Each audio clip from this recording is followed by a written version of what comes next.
Hi, and a warm welcome to you on this fine day to the webinar on what is new in Dime.Scheduler. I am glad to see such a great turnout, and I would like to thank you for being here and taking the time out of your busy schedules. Before we get started, let's do some housekeeping first. The agenda for today is quite similar to previous webinars, as we will go over the list of most important additions to Dime.Scheduler, followed by a demo. After that, we will make many announcements on what is coming next. My name is Hendrik Bulens, and I will be your host for today. I am joined by Taffin, who will take you on a tour of the new features with a live demo. We run the company together. While Tom spends most of his time in the commercial space, I am more active behind the scenes to speed up the growth of our organization. As always, should you have any questions during this webinar, at the bottom of this window, you will find a button that opens up the Q&A window where you can post your comments. We will be monitoring this window throughout the presentation, and we will answer them at the end of this webinar. Questions we didn't get to will be answered in follow-up emails. And finally, this presentation is being recorded, and we will make it available on our YouTube channel shortly. That's enough housekeeping for now. Let's begin with what is new in Dime.Scheduler. Since our last webinar in October, we have shipped 3 new versions of the software, which unsurprisingly come with a number of new capabilities. Another release is coming out very, very soon, and we will be showing some of those features today as well. Needless to say, the ones we will cover today are only the highlights. There is much more, and I'll show you later how to get access to a complete overview. But first, the most prominent features include two-way synchronization with Exchange. We've made improvements to the Business Central connector to strengthening our project planning capabilities. We also have support for the new release of Business Central. We have added support for dynamic date filters in all grid-based components. We added a bunch of stuff to simplify deployment, configuration, and troubleshooting in our installation center. And user experience is always on our mind, and we tweak the application to make it easier to use, display more data, and make it more performant overall. As I said, these are just a few of the many changes that we've made. To get a complete and comprehensive overview, go to the release history page on our documentation site, where you get an instant overview of all of our releases, and then you can navigate to the release notes, which contain all the details. In addition to improvements to the product itself, we spent a fair amount of time to improve our commercial processes as well. I will run through some of the changes that are beneficial to you. For example, as busy as you are, we thought you'd appreciate a helping hand by letting us do some of the work. That's why we bumped up our capacity to help you with managing projects, do installations and upgrades, customizations, training end users, proof of concepts, and more. We also have a dedicated website for Dime.Scheduler. As you can clearly see here, we'd be happy to show the product to your customers and prospects completely free of charge. It seems that having the ISV itself in a meeting has a profound impact, and it gives all parties concerned the chance to grill us to be sure that Dime.Scheduler will be able to handle the workload. And again, it takes some of the work off of your shoulders, so this is a service that has nothing but upsides to it. Also, we have a public slide deck that introduces Dime.Scheduler and some of the challenges that it can help solve. And as you can reasonably expect, after having made a big investment in our documentation, we have added more content and improved the structure and navigation. As we will see later, we're not done yet, and we're quite excited about the new initiatives that we've recently launched. But before we get to that topic, it's time to see some of those new capabilities in action. And for that, I would like to invite Tom to the stage, who's going to take you on a tour and show what we have been doing for the last 6 months. Thanks a lot, Hendrik, and hello to everyone. I'm very happy to see a lot of familiar faces in the webinar today. Well, faces, let's call it familiar names maybe, and let's hope we can see each other's real faces again later this year during the long-awaited conference season. Really looking forward to that, by the way. As usual, I will give you approximately a 25-minute overview of the new features that we created over the past months. It's not a huge amount of time, but hopefully it triggers you to start discovering these features yourself. As mentioned, there are 4 categories. We will start with the Business Central connector. We will then move over to our new Bidirectional Exchange connector. We will have a look at some highlights in the planning board, of course, and also briefly discuss the changes in our installation center as a roundup. So, Business Central, as you probably expected, the installation package of our next release will contain a build for the new Business Central 2021 release, Wave 1, or version 18 as you prefer. And we are planning an update of the connector on App Source also immediately after the release is out. So all the new features that are shown here today will also be available on App Source and Business Central SaaS users. Most of the changes were done in the jobs or the projects area. But before we jump into that, I would like to give you an overview, a short overview of some of the smaller features that we created in the Business Central connector. And if all is well, you should be looking at my screen now, and we are here in our demo environment. And one question we get quite a lot in our support is, how can we hide resources in the planning board without actually blocking them in Business Central? In the past, you always had to block your resource in order to hide it into the planning board. But sometimes you just don't want to do that. Sometimes you need that resource for administrative purposes, and you just don't want to see it in your planning board, and you don't want to include it in the Dime.Scheduler license, since our licensing model is based on number of resources.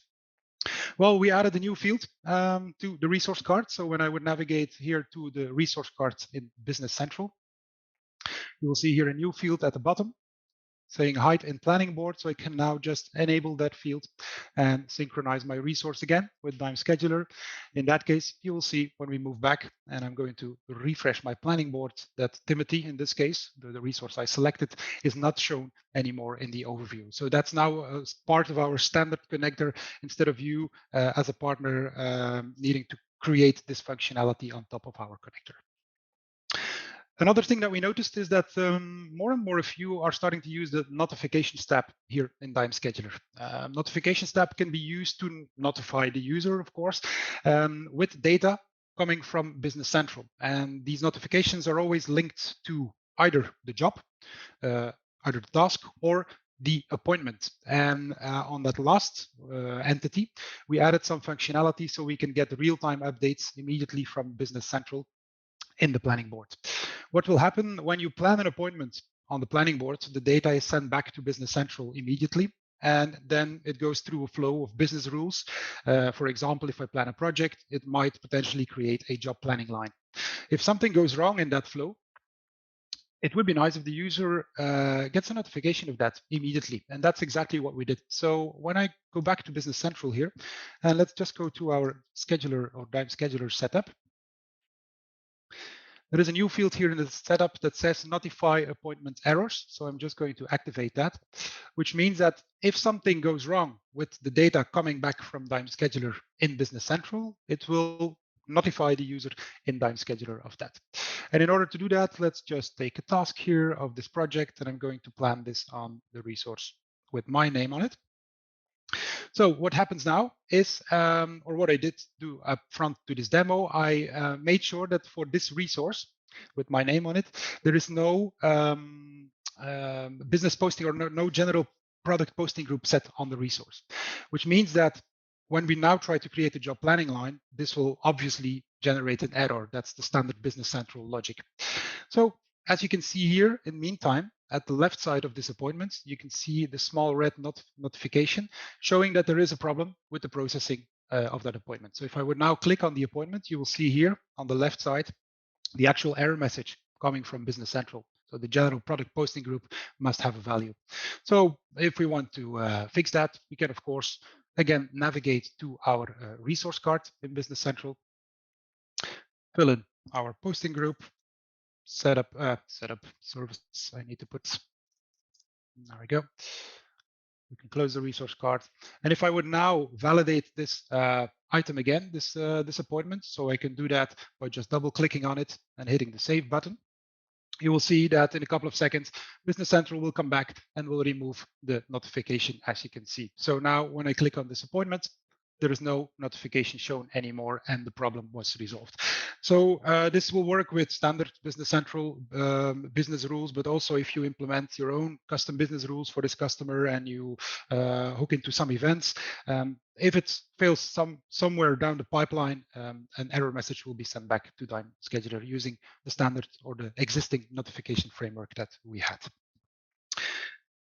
And as I said, most of the new features in the Business Central connector can be found in the jobs or the project level. So let's just navigate to our job list. You will see a couple of jobs in here, and we will discuss two jobs, Guilford and the job 2 here. So if I open this job, let's have a look at the details of that job that we see on the job card. If we scroll down here, you will see a lot of new fields on the job card that were not there before. These are all now part of our standard connector in Business Central. I will not discuss all of these fields. That would lead us too far, but just the most important ones can be found here on the upper left corner, where you can see the planning level and the budget level. So the planning level speaks for itself, I think. You have the possibility to choose between job. That means that you don't want any detailed information in the planning board. You're just going to plan on a header level, on the job level. So you will get one task in Dime.Scheduler. If you plan on a job task level, that will send every task separately, except the grouping tasks, of course, and you will be able to plan on those. And we now also added, by popular request, I would say, the job planning line level. So that means that you can now send together with the task every job planning line separately, which means that you could potentially get multiple tasks in Dime.Scheduler for every planning line that is linked to a task in Business Central. So we'll have a look at an example of that in a second. And the second thing we have here is the budget level. So once we determined the planning level and the detail we want to plan on, we can also now choose where do we need to take the budget from. And again, you have some options. In the past, this was something that you had to develop yourself. Well, now you can choose. We can take it from the job task in this case, since we are planning on a job task planning level. But I could also say, please sum up the job planning lines behind behind that task and sum them up, and that is my budget. Or I could choose for an infinite task. That means there is no budget. That means that the task will always stay there in the open tasks list until we actually close our project, complete our project in Business Central. So for this project, I chose job task in both cases, and you will see there's a new field also here with the planning budget. If we want to take it from the task, we need to specify it on the task, of course. So you will see here some budgets that I inserted up front. Now let's go to another job, this job 2 here. I have some other parameters here. I set this one up to be planning on a job planning line level, and also the budget obviously will come from that job planning line.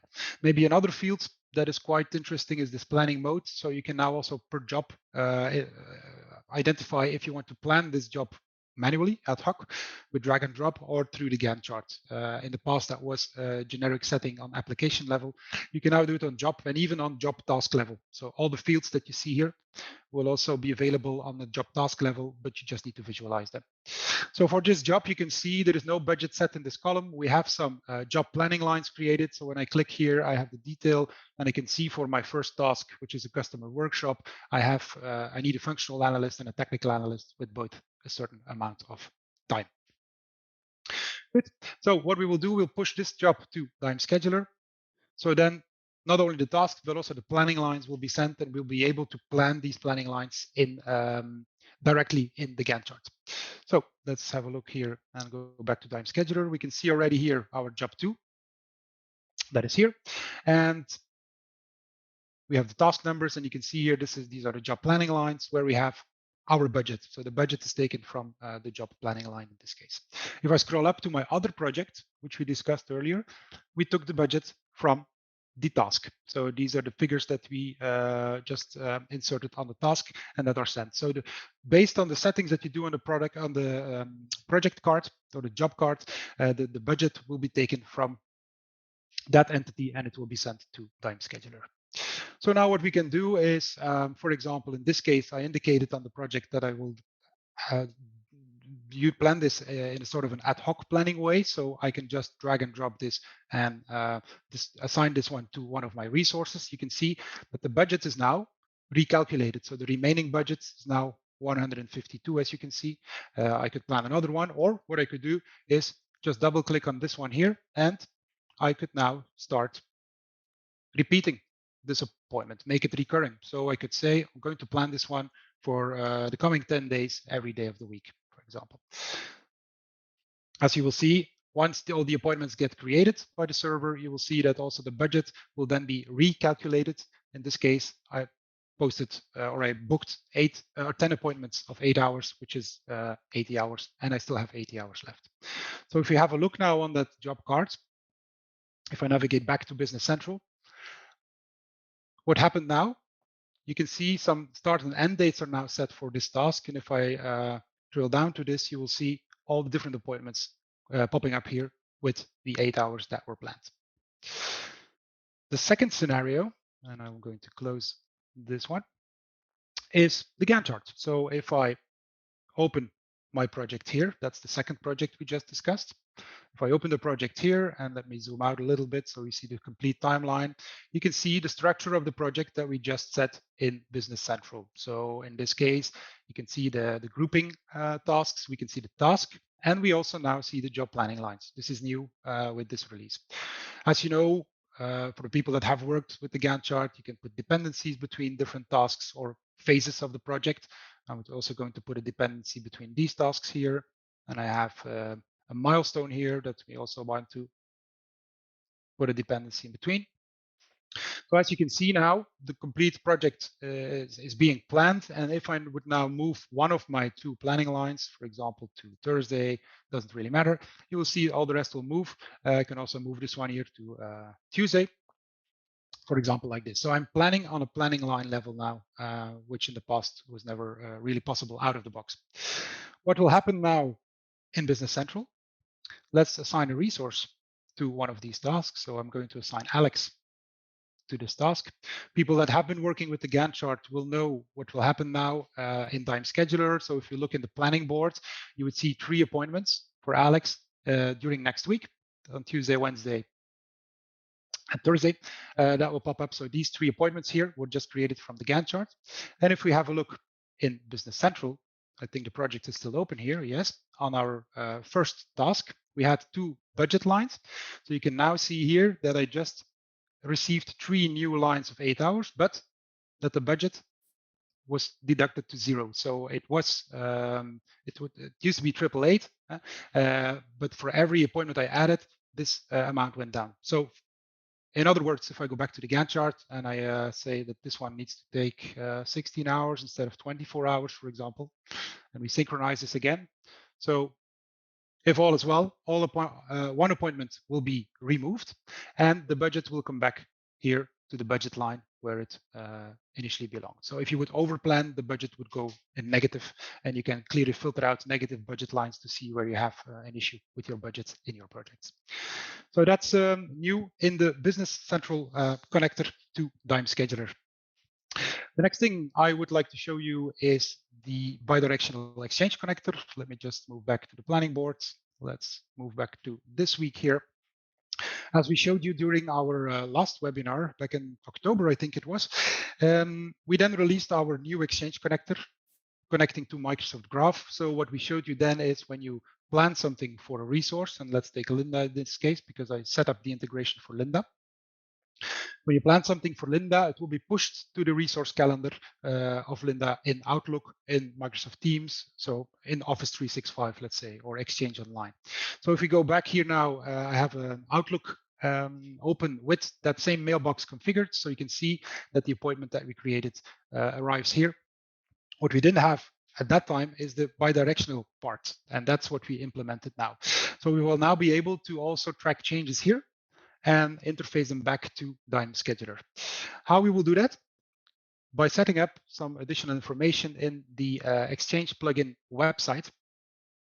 This is the existing Exchange plugin website that you know, but we added a new page to it where you can set up per resource if you would like to enable the bidirectional change, first of all. And secondly, which appointments exactly you would like to track from the resources calendar. So let me just edit this. We see it a bit clearer. So we have two possible filters. You can filter by the show as or the busy status, it's called in Outlook. So if somebody is busy or office, tentative, working elsewhere, and as you can see, I didn't select the out of office status, for example. So we're going to make an example with that also in a second. And you could also filter on the sensitivity. So if you don't want to see the private appointments of your resources in the planning board, you could also remove them from here and they will not be synchronized. I will leave them for now because I want to show you how it looks when we synchronize a private appointment, but it would make sense not to synchronize these. Good, so let's go to our Outlook and let's start creating some appointments here. So I'm just going to create a doctor visit here. And I'm going to make or mark this one as private. We will also plan a Teams meeting. Of course, in reality, you would add a link to that. And we could add a lunch break in here. But for the lunch break, I'm going to mark that one as out of the office, right? So this one should not be synchronized. And the processes we have within our company, I am allowed to change my planning, my personal planning, for example, change the order of my planning. So I could, for example, move this one here to the afternoon, and I would like to see this reflected in Dime.Scheduler and also in Business Central then, of course. Good, these are the changes that we did. So let's go back to our plugin website. There are two ways that the synchronization can be done. One is the real-time direct integration using webhook technology. That would, of course, then require that a part of your Dime.Scheduler website is publicly available or exposed because Office 365 will need to be able to push changes to your Dime.Scheduler. Since that is not the case for my instance here, I'm just going to pull the changes. That's the second mechanism that you can use to import changes. So we have a button here, get deltas. So that means that this will get all the changes since the last time you synchronized with Microsoft Exchange. Of course, this is something that can be scheduled. So you will typically schedule this every 5 minutes or every minute or every hour, every day, depending on how fast you need the changes in Dime.Scheduler. So if we click here, get deltas, and we now move over to Dime.Scheduler, you will see that for my resource Linda, you can see here that we now have a private appointments. So I don't see the content of the appointments because it was marked as private. I have a Teams meeting, and this one changed from Thursday morning to Thursday afternoon. If we now navigate back to Business Central to the service order, if all is well, we should also see there that the resource allocation changed to the afternoon from 1 till 5 p.m., as you can see here. So the whole pipeline, as if you would change it in Dime.Scheduler, is being followed the same way as before. Also, if you look at the capacity planning pivot, and I'm just going to calculate this, these appointments, of course, have an impact on the capacity of my resources. So let's have a look here for Linda on Wednesday. I have 0 left because I created these 2 manual appointments from Outlook. I can imagine that there are a lot of scenarios possible, and every customer will want something different. So we kept that a bit into account during the design of this first bidirectional connector. And there is one part in the code that is open for you or for us to change. So that means that you could add or apply extra logic in the connector if you want by just changing one SQL stored procedure. So that means if you want to filter out and you only want to synchronize, I don't know, appointments with a certain word in the subject, for example, you could very easily do that and filter that out. If you're interested in more information about that, we can certainly set up a call. It's more a technical thing, so I'm not going to show that here today. Let's go back to the planning board and yeah, let's have a look at some changes or some new features that were added to the planning application itself, to Dime.Scheduler. And the first thing I want to show you is an additional filter possibility that we added. In the open tasks grid, but also in all the other grids in the application. So also in the planned tasks or here in your planning boards, if you would have a date column, and I have one here with order date, you will now see in the filter options that there are two new options here, today and tomorrow. So if I click today, it will filter out all my orders for today, and it will probably not come as a surprise if I click on tomorrow that it will filter out the orders for tomorrow. You might think we could already do that by using the on filter. So you could already indicate a certain date. But we created these two new features focusing on saving filters. And if you save a filter and you start your application the day after, you don't want to see the task from yesterday anymore. You want to see your task from today. So, and that's exactly why we created it. So I have added here a today data set and a tomorrow data set, which I didn't touch during this demo. So when starting the application, it was automatically putting this filter on today or tomorrow. So that's one of the new features that we added there. Another one is with regards to resource filtering. So most of you will know that we have resource filters in the application. Resource filters make it possible to make a sub-selection of your resources based on certain criteria, like a skills of the resource or the zone a resource is working in. So if we say zone north here, give me all my resources in that zone north, that will be the results that you see here. Also, you might know that these filters can be linked to the tasks that you are planning. So if you have the requirements for a certain resource specified on your task, a nice example there is a service module in Business Central where you have skills and zones. You can automatically filter out your resources. So if I click here, it will automatically apply a filter here for saying that I need 3 skills in a certain zone. You see, I see much less resources. Let's take another one where we see a bit more resources. And now we can see this only requires a zone, a region where the resource works. So let's plan this one. And I'm going to plan it for Liam on 8 o'clock here today. And let's remove the filter. Nothing new until here. This was already in previous versions. Now, what we added is the ability to filter directly from the planning board to allow you to apply the same filter, but directly from the planning board. Because imagine, let's say Liam calls in sick in the morning. So we're going to assign the task sick to Liam. But now, of course, we need to do something with this appointment. And if you want to see quickly who else is skilled and qualified and works in the correct region, you could just now right-click on the task, apply a resource filter, and it will filter out your resources, just like you would click here on the resource filter. So it's a small change, but for users, it could be a huge difference because in this case, you don't need to click 20 times before you have the new filter. You can just directly do it from the appointment here. Another thing that we added are some new columns on the task with some additional behavior. So if I scroll to the right here, you will see that you have two new columns here, the requested start time and the requested end time. We already had these columns for the dates, requested start date and end date, and now we also implemented them for the time. So what will this do if you specify the start and ending time and you enable the feature?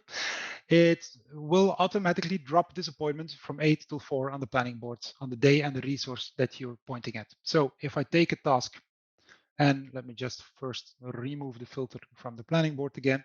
So if I take a task and I'm going to plan it here for Richard, but I'm going to plan it at 2 o'clock, you will see this will be neglected and it's going to plan the task from 8 till 4 in the afternoon because that's what we set on the task. Same here, 10 till 6. So let's do that. Let's plan this one here at 8 in the morning. It will take 10 to 6. I can still change it afterwards, but it's for the initial drop and to make the life of the planner easier because we have had some requests in that area that for some customers already know when they need to start and finish. They just need to indicate who and when it will be done. So in that case, we can the planner doesn't need to mind where the appointment is dropped, and you could just drop it somewhere on a specific day for a resource, and it would be taken over immediately in the appointment. Now, the last thing I would like to show you here in the planning application itself is some changes that we did to our capacity overview. To do that, I'm going to switch profiles. So I'm just going to switch to another user profile with some other data in it. It's more like a sort of a rental scenario, I would say. You will see I have some equipment here, which I'm renting as within my company. I have some orders here. So in this case, I have some cranes and some shovels, and each equipment has a specific capacity. So for the telescopic cranes, I have one of each. But for example, for the shovels, I have 20 shovels in stock that I could rent or that I could book. So what will happen? Let's say we want to book a crane. I'm just going to add this order here. I'm going to expand this order a little bit. So let's say we're going to book that for 3 weeks for a certain customer or for a certain order. What happened in the past with the capacity integration we had, when you had a appointment spanning multiple days, the complete capacity usage was put on Monday. So we now created a sort of an algorithm to split that capacity over multiple days. Just to be clear, this is not based on any calendars. This is just a clear, even split over the days, and hence would be perfect for any rental industry, for example. So what will happen now if I refresh my capacity pivot, you will see I still have availability of my crane 3 until the 10th here, and then it becomes 0. So clearly, if I would overbook this one and I would say I need 3 cranes instead of 1, and recalculate this, you will see you will get now a warning here saying, yeah, too many were booked, so the demand is too high, we can't serve you. So we need to address this to other cranes, other resources where needed. So that was it for the planning application. And to round up, and without getting too technical, there is one feature that I would like to point out in our installation center, which I have open here. During our last webinar, we explained and then we also showed you how you can configure sorry, a new Dime.Scheduler instance with our installation center. This could be done via this tab, and you could fill in all the data that you required, and you could just hit the deploy button. So what we now did, we added here 2 buttons to save and load that configuration. That could help you when you do an installation for a customer. You can now save these parameters. When you then want to upgrade them later on, you could just come here, open, and just select the configuration file where you left it last time. And as you can see now, all the data that I need is filled in. Also, for example, here the Exchange connector, of course, my client IDs are hidden at the moment, are filled in. So saving and loading these configuration files. And then we also have here a new section for the Bidirectional Exchange connector. As you can see, you can enable it here. I would say before you start doing this, very carefully read our documentation portal. It's quite a technical thing to set this all up. So if there's any question or you want any help with setting this up, just let us know, and we can certainly do it together with you or for your customer the first time. So that was it for what we have done in the past months, and now let's go back to the future, I would say, with Hendrik for the roadmap. Thank you, Tom. Now comes the time where we take a little glimpse into the future. As you may recall, last year we shared in great detail our roadmap, and I am happy to announce that the time has come to lift Dime.Scheduler to the next generation with some powerful new capabilities. These include automation and optimization, appointment containers, Dime.Scheduler as a service, and advanced project planning. Actually, there are 2 more categories, which we will cover later, but the 4 listed here will get the most attention for the foreseeable future. Now, I will go through each of these in greater detail in order of the expected date of arrival. What I'll do is explain what we intend to do and when we intend to ship it. Starting with advanced project planning. As you can probably imagine, there are about a gazillion ways to manage a project, but as far as Dime.Scheduler is concerned, there are 2 main tools to manage projects, and they are, of course, the Gantt chart and the planning board.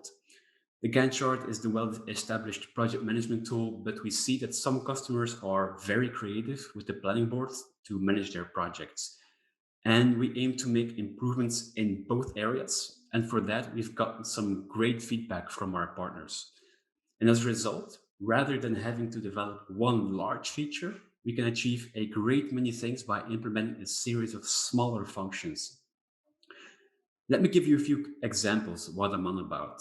Here is a list of items that are on our roadmap. Budget constraints to block tasks from being overplanned.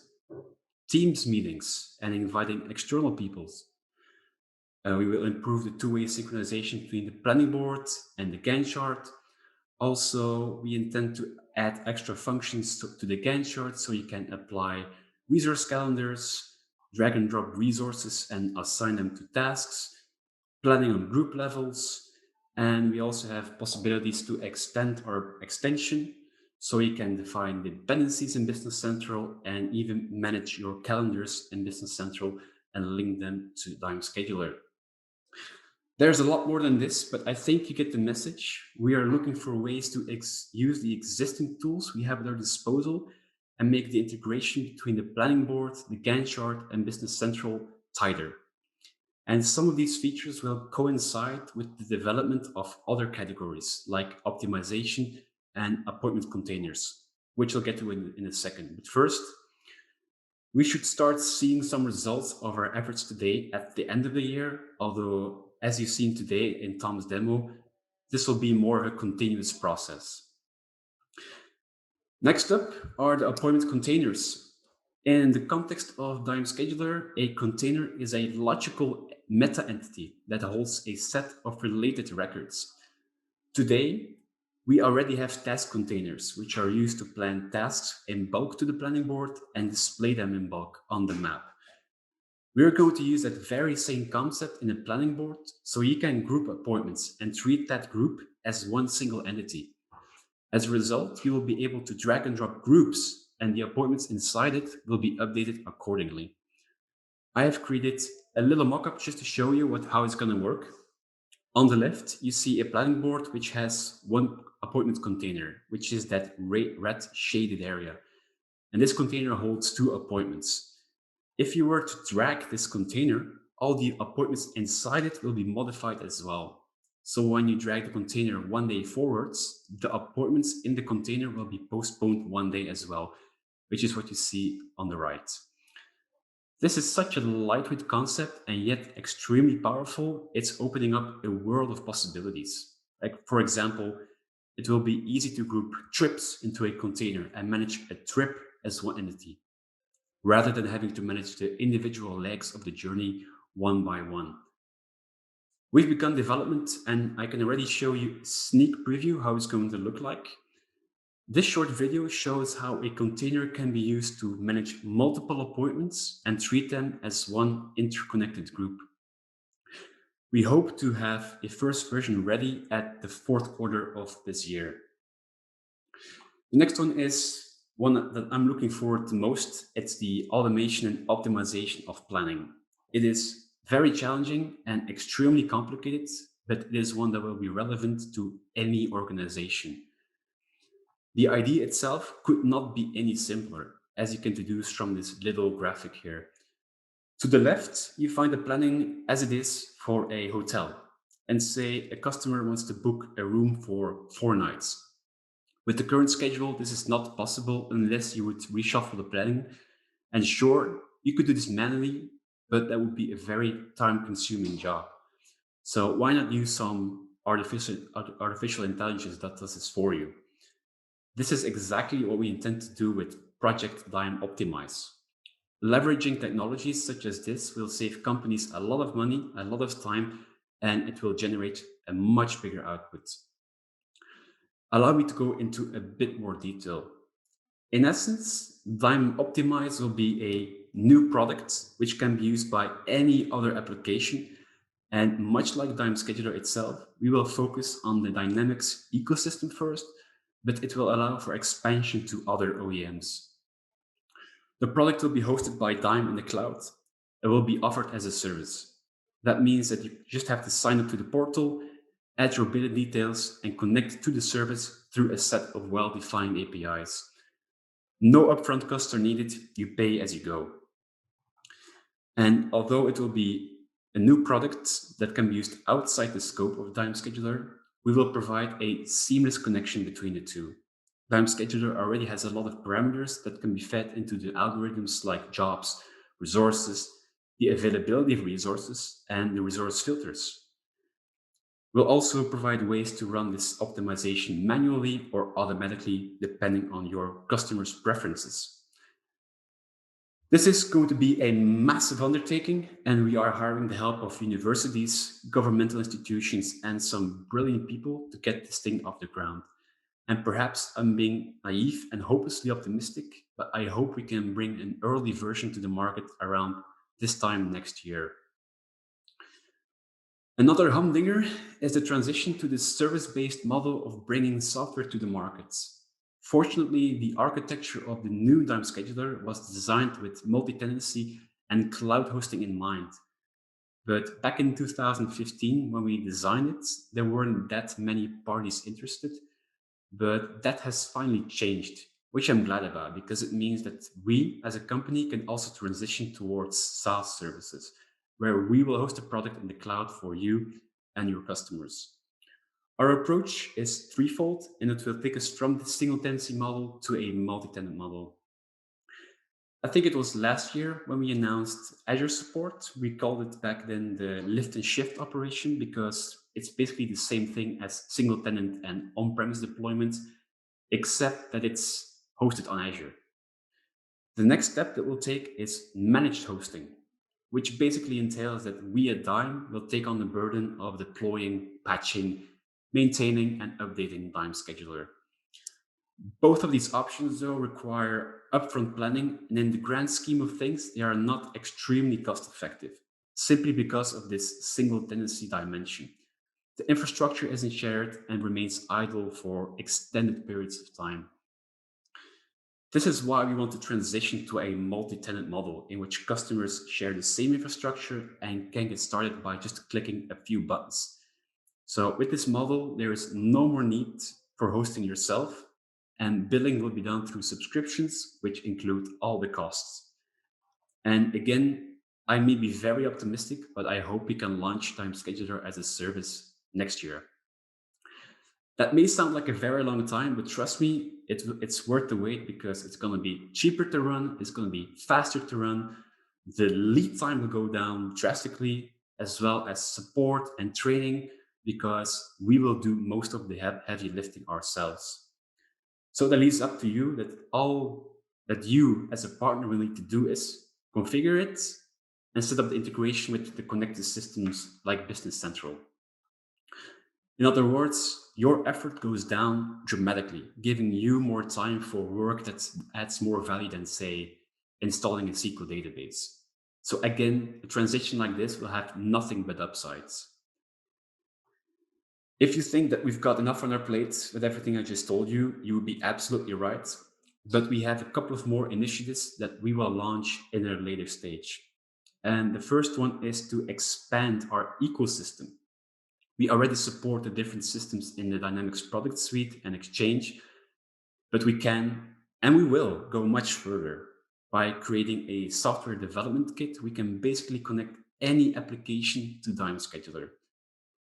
The obvious targets are the ones in the Microsoft 365 suite, like bookings and planner, but it doesn't have to end there. For example, we are planning to create a connector for Power Apps that will allow you to connect to Dime Scheduler with one simple command.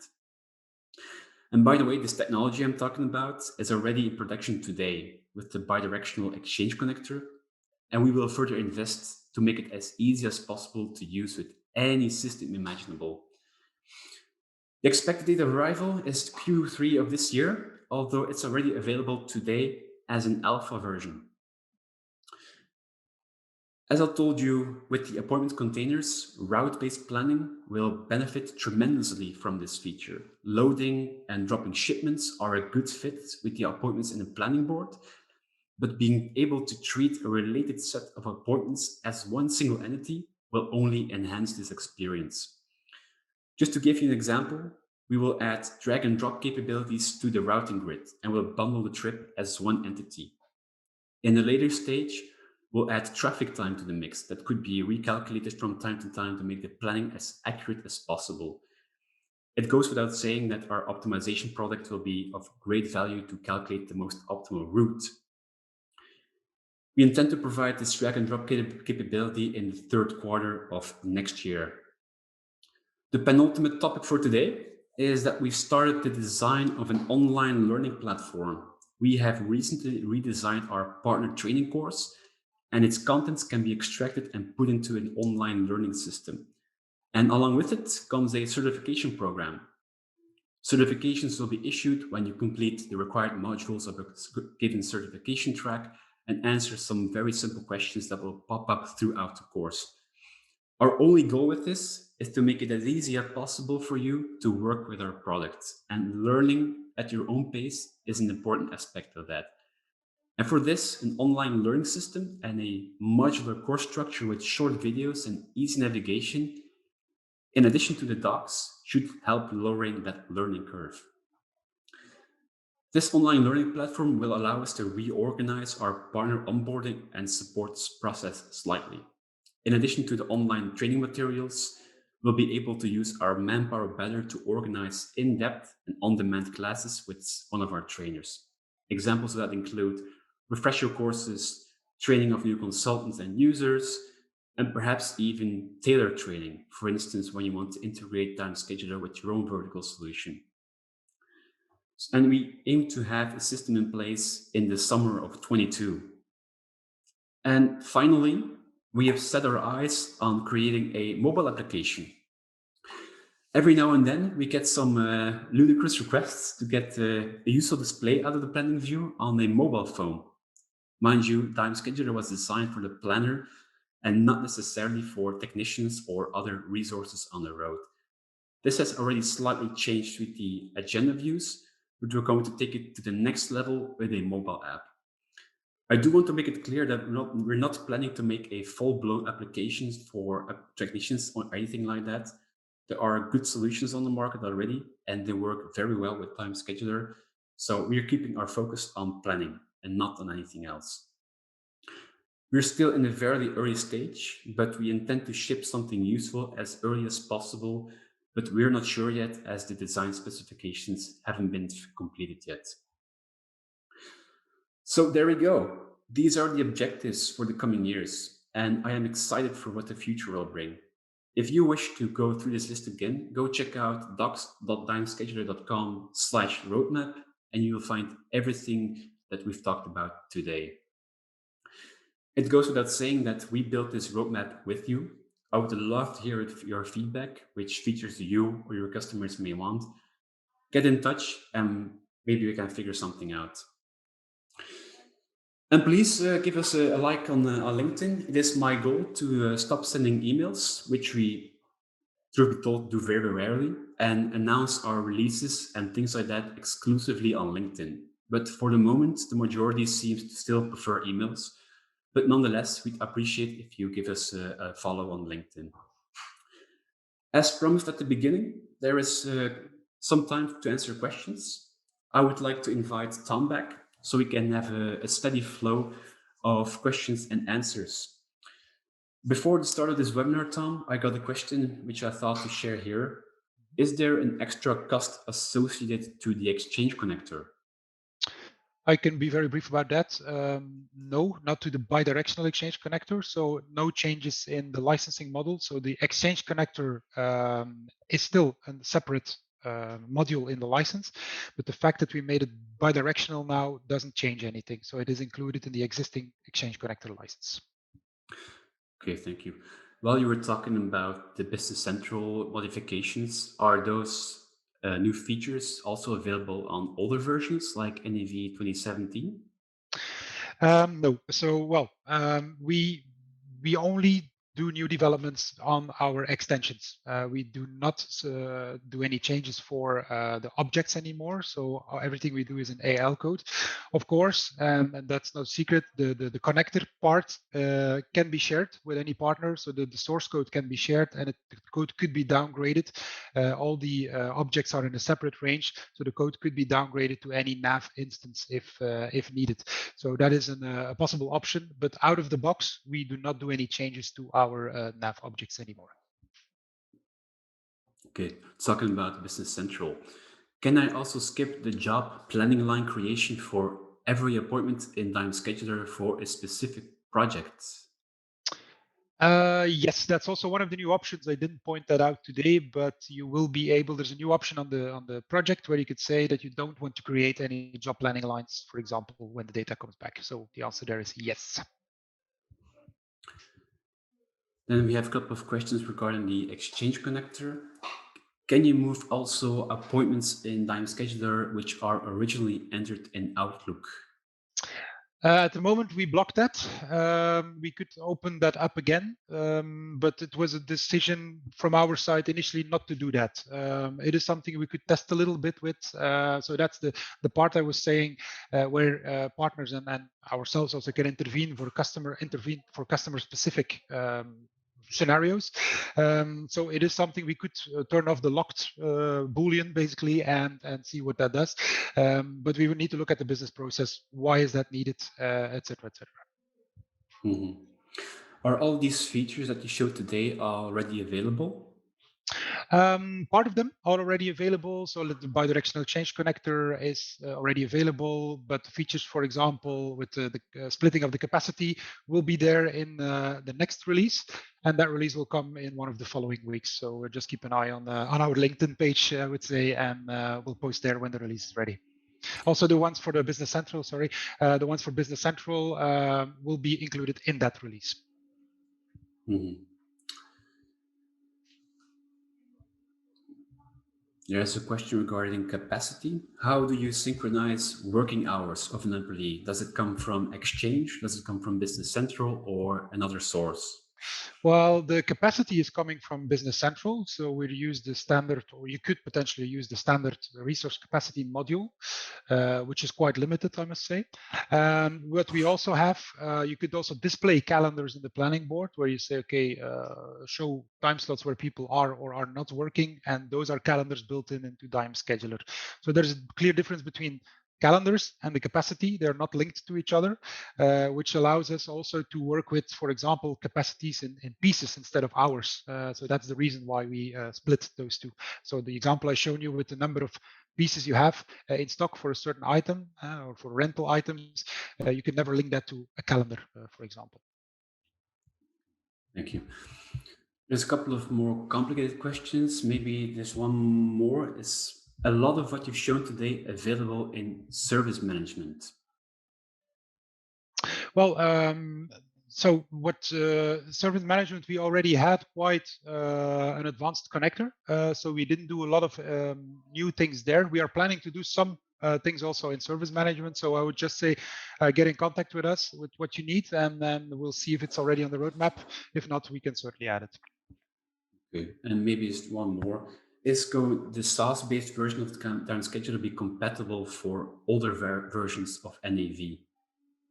Yes, so we aim to always be backwards compatible with NAV versions, with regards to the communication between the two systems.